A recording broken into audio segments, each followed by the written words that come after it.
I have stood many posts in my years under the bearskin, but I had never before been ordered to carry a coffin that did not belong to my country. It was the third week of a cold spring when the word came down through the orderly room. A statesman of the Republic of Valen had died, and his body was crossing the water to lie one night in our cathedral before it went home. Hail Donovar! I knew the name the way every man my age knew it, the way you know the names of the few who once stood between you and a worse history. 40 years gone, when our two peoples had nearly come to ruin over a strip of river border, it was Donovar who had walked unarmed into the disputed valley and made both kings sit at one table until the shooting stopped. He had been a young envoy then. He died an old man who never once let either side forget what they had nearly thrown away. And now the alliance he had built with his own patient hands was the thinnest it had been in my lifetime. Everyone in the barracks knew it. A trade dispute that should have been settled by clerks had been let to fester until it took on the shape of an insult. The Valander ambassador had been recalled for consultations, which is the polite way nations say they have stopped speaking. Our papers ran cartoons of grasping Valander merchants. Their papers ran cartoons of our king as a fat man sitting on a sack of grain. And into the middle of all that bitterness, by the worst luck of timing, the man who had made the friendship possible had gone and died, and his country had asked, stiffly, through what channels still functioned, whether the House of Aldermere would receive his body for one night of lying in state before the sea took him home. The honest answer the one half the cabinet wanted was no. Why honor a dead friend of a country currently snubbing us? Let them sail him straight past. But the king said yes. He said it in the small council, and I heard about it the way a private always hears about a king's words, third hand and certain. He said, "We will not let what we have become forget what he made us." And that was how I came to be standing in the nave of the Cathedral of St. Cor on a gray morning, in the full dress of the king's own, told that I and 7 others would render the foreign statesman the honors of a head of state, perfect in every particular, before a hall full of people who had largely stopped believing the friendship was worth saving. My name is Aldous Wren. I was a corporal of the 2nd Company then, 10 years in, with a sergeant's stripes already promised and not yet sewn. I tell you my rank because it matters to what came after. I was a guardsman, nothing more, no diplomat, no man whose words could move treaties. And yet I want to set down what I saw, because I have come to believe that the smallest honors, paid exactly, can carry weight that the grandest speeches cannot. I did not understand that yet. I understood only that I had a coffin to bear, and a country watching to see whether we would do it grudgingly. Sergeant Maddox's vein drilled us for 2 days in the lower hall until our shoulders ached. Not the simple bearer's march, we knew that, but the foreign forms. Valen buries its honored dead under a rite older than its republic. Their guard of honor does not present arms as we do. They reverse them, point to the floor, the muzzle down, a posture that to our eyes looks almost like surrender and means in their tongue I lay down my own readiness before this man. Their salute at the bier is not a hand to the brow but a slow closing of the right fist over the heart, held 3 breaths, then opened, the open hand meaning I keep nothing back from him. And their last office, the one that mattered most, was a thing they called the keeping of the watch. Through the single night the body lay among strangers, 2 of the host nation's soldiers must stand it without relief, without sitting, without a single break in the line of their attention, so that the dead man should never, not for one heartbeat, be alone in a foreign land. You will learn their forms, Vane told us, as if they were our own, better than our own. Because every man in that cathedral who still wants this friendship dead will be looking for one sloppy hand, one wrong foot, one yawn at 2 in the morning, and if he finds it he will say, "See, they don't mean it, they never meant it." He looked down the line of us. Do not give him that, give him nothing to find. I will not pretend I loved the task. I had a brother in the merchant fleet whose livelihood the Valander tariffs had cut in half that very year, and I had heard him at our mother's table call them every hard name, A tired man calls the people he blames. I carried a little of that into the lower hall with me. But Sergeant Vane had a way of reading a man's face, and on the second evening he stopped in front of me and said, "Lo, so the others would not hear. You're carrying something into this, Wren." "My brother's trade," I said. There was no point lying to Vane. He did not argue with me. He let it sit a moment. Then he said a thing I have turned over many times since. "The man in that box spent 40 years making it, so your brother had a sea to sail on at all. The tariffs are this year's quarrel. Donovar is the reason there's still 2 countries left to quarrel. You'll bear him like that, or you'll step out of the file right now, and I'll find a man who can." I did not step out of the file. The lying-in state was set for the following night, the body to arrive by the harbor road at dusk and lie until dawn, when the Vaelander cruiser would take it home. By midday the cathedral square had begun to fill, and I saw from the side door the thing I had been told to expect and had not quite believed. They had come, the Vaelanders. Not the recalled ambassador, who could not be seen to come, but lesser men of their delegation, and behind them, in dark coats, perhaps 200 of their citizens who lived in our city, the merchants and shipwrights and old soldiers of the Vaelan community, come to see their great man honored or insulted on foreign ground. They stood apart from our own crowd. There was a line on those cobblestones you could not see and could not cross. On one side our people, on the other theirs, and between them 40 feet of empty stone that no one stepped into, as if the quarrel itself had taken up a position in the square. And among the Vaelanders at the front stood a tall old man in a plain dark coat with a single ribbon at his throat, and beside him a girl of perhaps 9 with her hand in his. I did not know yet who he was. I learned his name only later, and learning it changed everything. But I marked him then because of how he stood, perfectly still, perfectly straight, the way an old soldier stands, watching the cathedral door with eyes that were waiting to be disappointed.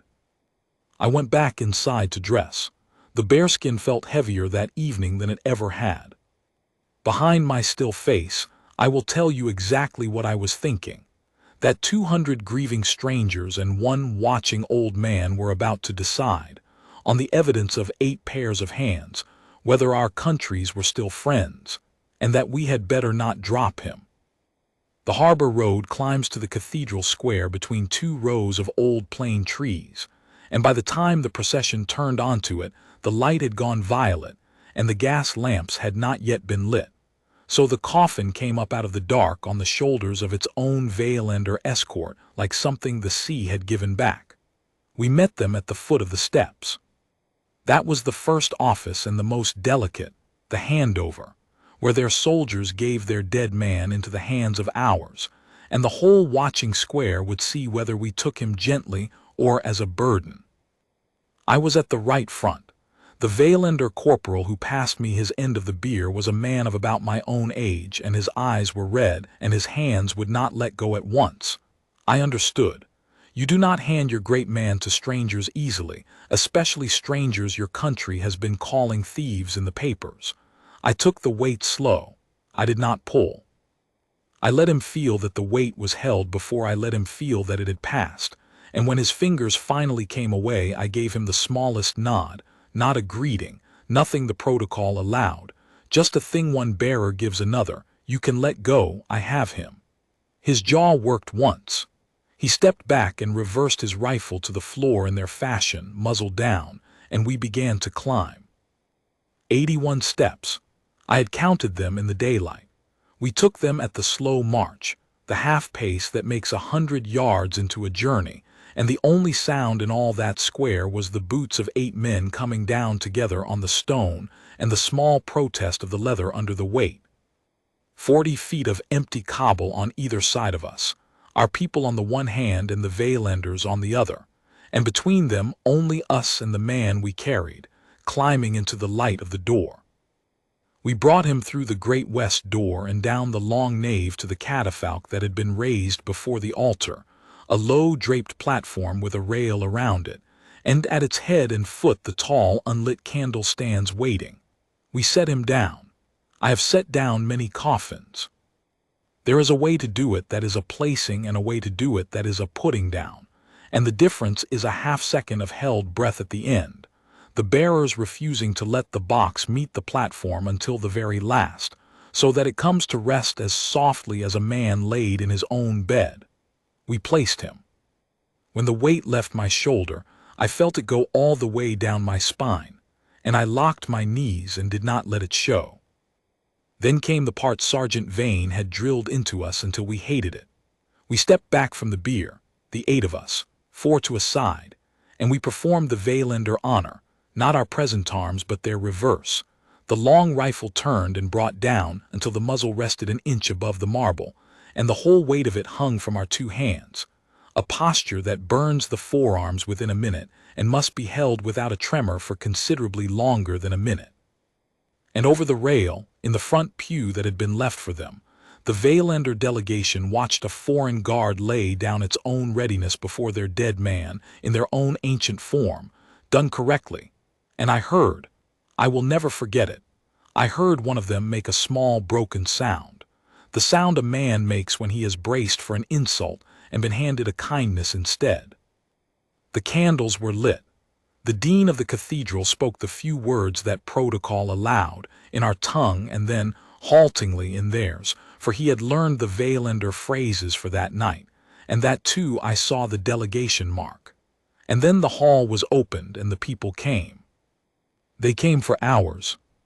Our own first, in a thin and dutiful line, diplomats who had to be seen, officials counting the cost of every minute, a scattering of citizens who had loved the old peace and feared its ending. And then when our people had thinned, the Vailenders came, the 200 from the square, and the line was not thin anymore and it was not dutiful. They came slow. Each one stopped at the rail. Each one made the closing of the fist over the heart, held 3 breaths, opened the hand. Some of them wept without any shame at all, the way I have only ever seen men of that country weep, openly and without apology, and some of them looked not at the coffin but at us, at the 8 foreign soldiers standing the honor guard around their dead man, and I could not read their faces, and that was worse than if I could have. I stood the first watch, 2 of us at a time, at the head and the foot, while the other 6 rested in the side chapel and were brought back in rotation through the night. I stood at the head, at Donovar's head, and across the long box at the foot stood Private Corwin Hale, 19 years old and white as the candles, holding himself together by sheer terror of getting it wrong. We were not to move. We were not to shift our weight, not to follow the mourners with our eyes, not to acknowledge anything. We were the still point the dead man rested at the center of, the keeping of the watch. It was somewhere in the 3rd hour, when the line had gone quiet and only a few late mourners drifted up the nave, that the old man from the square came down the aisle alone. He had left the girl with the others. He came to the rail at the foot of the bier, on Hale's side, and he stopped, and he did not make the fist-stand heart. He stood and looked at the coffin for a long time, and then he looked up at Private Hale, a 19-year-old boy of a country his country was quarreling with, standing the keeping of the watch over his friend at 3 in the morning, and he said, in our tongue, very quietly, the first words anyone had spoken to us all night. "Have they fed you, son?" Hale did not answer. He could not. The protocol forbade it, and besides he was 19 and the question had gone straight through his composure like a blade through water. I saw his throat move. I saw his eyes, which were not allowed to move, brim and hold. The old man saw it too. And the old man, I have thought about this more than almost anything else from that night. The old man understood at once that he had asked a thing the boy was forbidden to answer, and that the boy was suffering under the kindness of it, and rather than press, the old man simply nodded as if Hale had answered, stepped back from the rail, and rendered slowly and completely, the fist over the heart, 3 breaths, the open hand to the boy, not to the coffin, to the living foreign soldier keeping the watch. Then he turned and walked back up the nave into the dark, and Hale stood the rest of his watch with the tears drying on his face, having never once moved, and I stood mine, and I thought, whoever that old man is, he knows something the cabinet does not. I learned who he was in the 4th hour, and I learned it in the worst possible way. There is always one. In any solemn gathering, however carefully invited, there is one man who has come for a reason of his own, and ours arrived a little before 4 in the morning when the cathedral was nearly empty and the candles had burned low. He came in by the west door, a heavy-set man in an expensive coat, a little unsteady, with 2 younger men behind him who were trying without success to make him quieter. I knew the type at a glance. A man of consequence in his own estimation. A man who had been drinking somewhere over the trade question and had decided, in the way such men do, that the proper response to grief was a gesture. He came down the nave too loud. He stopped at the rail. And he began, in a carrying voice, to make a speech. I will not give you all of it. He was one of our own, a man with money in the very trade the tariffs had bitten, and he had decided that the dead Valander in the box was a fit place to lay his grievance. He spoke about thieves. He spoke about a country that took and gave nothing, that sent us cartoons of our king and recalled its ambassador, and then had the gall to send its dead to lie in our holiest place and expect us to bow. He said the word puppets. He gestured at me and at Hale across the beer and called us puppets, made to bow to a foreigner. And then he reached over the rail, this man, and he put his hand on the flag that lay across the coffin, the Valander flag, folded and laid lengthwise as their rite required, and he took a fistful of it as if he meant to pull it off. I want to tell you what happens in a guardsman's body in that instant because it is the whole of the thing. Every nerve I had wanted to move. The drill of years wanted me to move. The simple human thing, the thing that has nothing to do with countries, wanted me to take that hand off that flag, and against all of it stood the watch, the keeping of the watch. We do not move. We do not break the line of our attention. The dead man rests at the still center, and we are the stillness. And the worst thing I could do, the thing that would prove every cartoon and every cruel word, was to make this man's drunken grievance into a brawl over a coffin, while 200 Valanders slept down the road trusting us to keep their man safe. So I did not move my body. I moved the one thing the watch allows a man to move when there is a wrong before him that cannot be borne. I moved my eyes. I brought them down off the middle distance slowly, the way you turn a heavy door, and I put them on the man's face and I held them there. That is all. I did not glare. I did not threaten. I simply stopped being a statue that did not see him and became a man who saw him and let him feel the whole weight of being seen. It is a strange thing, the power of that. The man's hand was on the flag and his mouth was open on the next word, and my eyes came down onto him, and the word did not come. He felt it. Drunk as he was, he felt a soldier 2 feet away stop looking at nothing and start looking at him, and some animal part of him understood that he had crossed from a place where he was performing to a place where he was being weighed and found wanting. His 2 companions had his arms now, but it was not them that moved him. It was a voice from up the nave, level and old and carrying without being raised. Take your hand off him. The old man from the square had come back. He stood in the aisle in his plain coat with the single ribbon at his throat, and he was not looking at the drunk man at all. He was looking at the coffin. You don't know what you're touching, the old man said. Take your hand off him. The drunk man turned, swaying, ready to be grand again. And who are you two?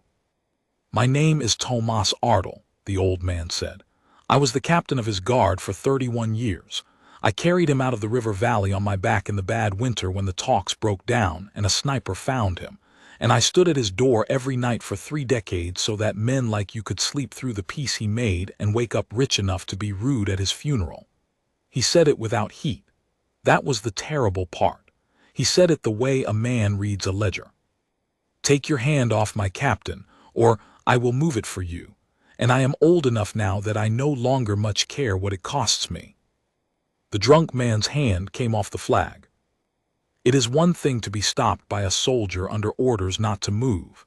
It is another to be stopped by an old man who has just told you, quietly, that the body you are pawing at is the body of the man he gave his life to guarding. The drunk man's face did several things at once and settled on shame, which is the only honest thing it had done all night. His companions pulled him back up the nave. At the door he tried to summon some last shred of his speech, and the old man, Ardle, said one more thing to his retreating back, still without raising his voice. He'd have forgiven you. That was always his weakness and his whole strength. He'd have had you sit down, and he'd have asked after your trade and your children, and he'd have sent you home thinking better of yourself than you deserved. I haven't his gift. Go home. They went. And Tomas Ardle, captain of the dead man's guard for 31 years, came down the nave to the foot of the bier where he had stood before, and he looked across the coffin at me, for I had not moved. Through all of it I had not moved, and only now, with the threat gone, did I bring my eyes back up off the empty doorway to the middle distance where they belonged. He saw me do it. He understood exactly what it had cost to hold still through what I had just held still through. You wanted to move, he said. It was not a question. I did not answer. I was on the watch. I know you did, he said. I have stood that watch 400 times. I know what it takes not to move when a fool puts his hand on the flag. He was quiet a moment. Then he said the thing that I have carried longest of everything from that night. Your stillness just did more for our two countries than every word our governments have said to each other in a year. You held the peace with your own body. He'd have known that. He spent his life holding still while fools shouted, so that the shooting would stop. You kept his watch the way he kept ours. Then he rendered the fist over the heart, to me this time, 3 breaths, the open hand, and he went and sat in the front pew, and he kept his own watch over us keeping ours, until the gray came up in the high windows, and it was time for the last office, the one that would carry the night out into the daylight where the whole world could see it. I want to tell you about the dawn, because the dawn was when it stopped being a private thing inside a cathedral, and became the thing that the cabinets and the newspapers could not pretend away. The plan, agreed through whatever thin channels still worked between the two governments, was modest and grudging on our side. We were to bear the coffin out at first light, set it on the gun carriage that would take it to the harbor, render the departure honors, and then, and this was the cabinet's careful instruction, passed down to Sergeant Vane and from him to us, then we were to fall away. Stop at the cathedral gate. The Vaelander escort would walk the carriage the rest of the way to the quay alone. It would not do, the careful men had decided, for the king's own to be seen marching a Vaelander coffin through the public streets of the capital, not with the trade question where it stood, not with our own papers watching for any sign that the king had gone soft on a country that was snubbing us. Honors inside, where it was a quiet courtesy. Nothing in the street, where it was a statement. I understood the logic. I have come to despise it, but I understood it. And I will tell you that when Sergeant Vane gave us that instruction in the side chapel before dawn, bear him out, set him down, render, fall away at the gate, he gave it in a voice with something stopped up behind it, and not one of us asked a question, and every one of us knew the instruction was wrong. We bore Hail Donovar out of the Cathedral of St. Cor as the first real light came over the rooftops. The square had filled again in the night.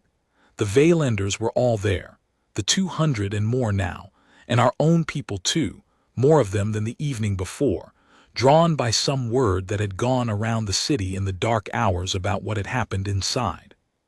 We brought the coffin down the 81 steps at the slow march and set it on the gun carriage, and we rendered the departure honors, the reverse arms, the muzzles to the stone, the long burning hold, and the Vaelander community in the square answered us.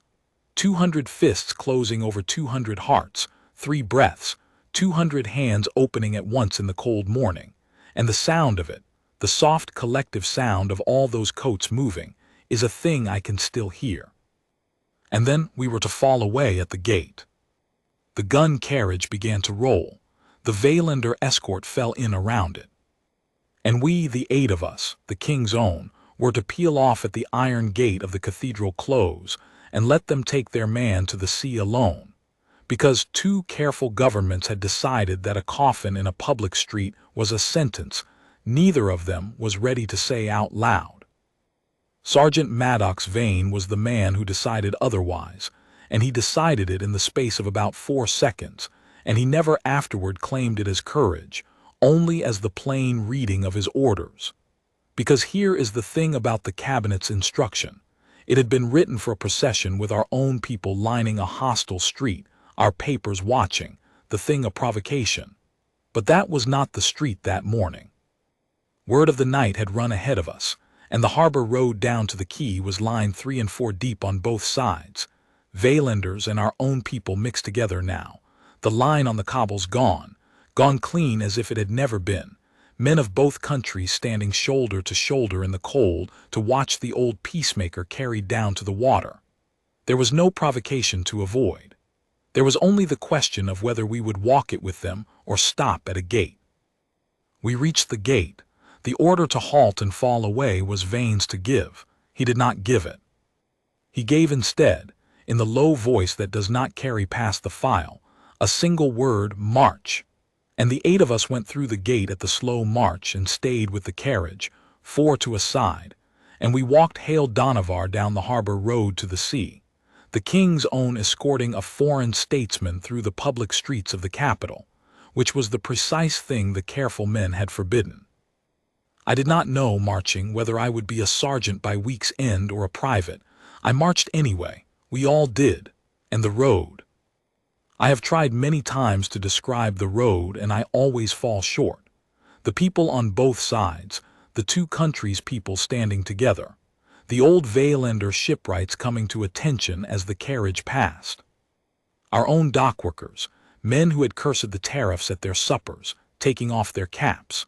Somewhere a Veilander began to sing the low, slow hymn they sing for their honored dead, and it was answered. This is the part I can hardly write. It was answered by our own people, who did not know the words, humming the tune they had only just heard, so that the song went down the harbor road in 2 languages at once in one melody, and the coffin went down the road on a bed of it. At the front of the crowd near the quay, where I could see her as we came down the last stretch, stood the girl of about 9 who had been holding Tomas Ardle's hand in the square the evening before. She was alone now in the front rank, Ardle somewhere behind, and as the carriage drew level with her, she did a thing no one had taught her and no protocol allowed. She stepped out from the crowd, this small girl, into the cleared road in front of the coffin, and she rendered, not perfectly, a child's version, the small fist not quite over the heart, the 3 breaths too fast, but she rendered the Veilander honor to the dead man, alone in the middle of the road in front of 2 countries. And 8 kings' own guardsmen marching the slow march past her broke, every one of us, not our step. We did not miss the step, but something in the chest.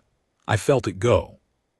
I had stood the watch all night without moving, and a 9-year-old girl in the road undid in 1 second what a drunk man's hand on the flag could not. I marched past her with my eyes forward and my throat closed, and I was not the only one. We bore Hail Donavar to the foot of the quay, where the Veilander cruiser waded gray against the gray water, and we set the coffin down for the last time, and we made our final honor, and we stepped back, and the dead man's own people took him up the gangway home. And only then, with him aboard, did I let myself look back up the harbor road we had walked, the road the cabinet had told us to fall away from, and see it full from the quay to the cathedral with the people of 2 countries standing together, who had not stood together in a year, brought into one street by a coffin and a song and 8 pairs of hands that had not let go. There was a reckoning waiting for us, of course. There is always a reckoning. By midday the king's private secretary had sent for Sergeant Vane. We knew what it was about. The instruction had been plain, and Vane had marched through it, and 8 of the king's own had been seen by half the city and by every newspaper man in the capital escorting a Veilander Coffin through the public streets when the cabinet had decided, in writing, that no such thing should happen. There are armies in which a sergeant does not survive that. We sat in the lower hall and waited for the word, and Corwin Hale, 19 and undone, said quietly that if they broke Vane he would put up his own papers, and I told him to be quiet, and I meant to do the same thing myself and did not say so. Vane was with the secretary for an hour. He came back into the lower hall with his face giving nothing away, the way the best of us learn to give nothing away, and he stood us up and he told us what had happened, and I will set it down as near to his words as I can keep it. He had gone in expecting to be broken, and he had not defended himself, because there was nothing to defend. He had disobeyed a written instruction and he knew it. But before the secretary could begin, the secretary had laid a single sheet on the desk and turned it so Vane could read it. It was a message that had come in over the wire in the small hours of that morning, while we were still bearing the coffin out. A message from the President of the Republic of Valen himself, to our king, the first direct word to pass between the two heads of state in 14 months. And it did not mention the trade question at all.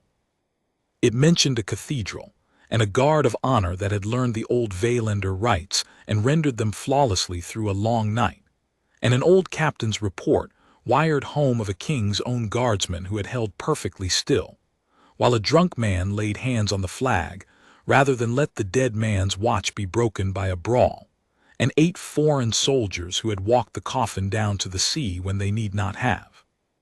And the president had written. The secretary read this part aloud to Vane, and Vane read it aloud to us, and his voice was not steady. The president had written, "A government can recall an ambassador. It cannot recall what your soldiers did over my friend's body in the dark when they thought only the dead were watching. That is the truest letter your country could have sent us, and we have read it. Tell the king I am sending our ambassador back. Tell him I would be glad to take his hand over the matter of the river trade, as Hale and I once took each other's hands over a worse thing in a worse place." The secretary had then asked Vane one question. He had asked whether the sergeant had ordered the men to march through the gate against the cabinet's instruction. And Vane had said yes, that the responsibility was his alone, that the men had obeyed an order as soldiers must. And the secretary had looked at him for a while, and then he had said, "The cabinet wrote that instruction to avoid making a statement. You understood better than the cabinet did that by morning the statement had already been made by the city in the street, and that the only thing left to decide was whether the king's own would be part of it or absent from it. You read the street correctly. The king has read the president's letter. I am not going to break the only man in this affair who understood what was actually happening. Go back to your men." That was all. There was no meddle in it. There is rarely a meddle in the things that matter most, and the cabinet never did admit in any document that the procession through the streets had been disobedience rewarded rather than policy executed. The careful men wrote it up afterward as a planned gesture of reconciliation, which is the way careful men survive being wrong. We let them. A soldier learns young that being right is a different thing from being credited, and that the work is the same either way. The ambassador came back within the month. The river trade was settled by the autumn, not by clerks this time, but by the 2 old heads of state themselves, who met on neutral water aboard a ship and shook hands the way the president had said they would, and signed a new accord that the papers of both countries, the same papers that had run the cartoons, called a renewal of the oldest friendship. My brother's trade recovered. He never knew, sitting at our mother's table counting the upturn in his fortunes, that some part of it traced back to a night his younger brother had stood perfectly still in a cold cathedral while a drunk man called him a puppet. I never told him. It was not mine to tell. The honors a guardsman renders are not rendered for the credit. I saw Tomas Ardel one more time. He came to the barracks gate weeks later before he sailed home for the last time, and he asked for me by name, which I had never given him. He had gotten it from the records, the way an old captain knows how to get a thing, and he brought with him a small flat package wrapped in cloth. Inside it was a single rifle cartridge, old, the brass long gone dull, drilled and hung on a cord. He carried that for 40 years, Ardel said. It's the round the sniper put near his heart in the river valley, the winter the talks broke down. The surgeon cut it out and he kept it. He used to say a man should keep the thing that nearly ended him where he can feel it, so he never forgets how close the bad ending always is, and how much work it is to choose the better one. He put it in my hand and closed my fingers over it. He has no son to give it to. He had a country instead, and the country's quarreling again, the way countries do, and it'll quarrel again after this, and someone will have to keep holding still while the fools shout. You held still the right night. Keep it. You'll know who to give it to when your time comes. I have it yet. It hangs in my quarters where I can feel it, dull brass on a worn cord, and on the nights when the post is cold and long, and I am tempted to think that a guardsman's stillness is a small and a useless thing. I take it down and I hold it, and I remember the harbor road in 2 languages and 1 melody, and the small girl who stepped into the cleared road, and the president's letter that called 8 pairs of still hands the truest letter a country could send. We did not mend the treaty. Let me be plain about that, because a man should not claim more than he did. The treaty was mended by presidents and clerks and the slow machinery of 2 governments deciding at last to want the peace more than the quarrel. We only carried a coffin. We only learned a dead man's rights and rendered them right, and held still when holding still was the hardest thing, and walked a road we were told to fall away from because the street had already decided what the cabinet was afraid to say. But I have come to believe in the long years since that this is how the great things are mended, far more often than the speeches admit, not by the grand words spoken across the polished tables, but by the small honors paid exactly in the dark, when men think only the dead are watching and pay them anyway. The dead see nothing, but the living see everything. And what the living of 2 countries saw, over the body of an old man who had spent his life holding still, so the shooting would stop, was that there was still something between us worth standing all night to keep. That is the honor that mended the treaty. It was never ours to claim. We only kept the watch, but I would keep it again, every cold hour of it, for the chance to be the still place at the center of something that 2 countries had forgotten they both wanted to save.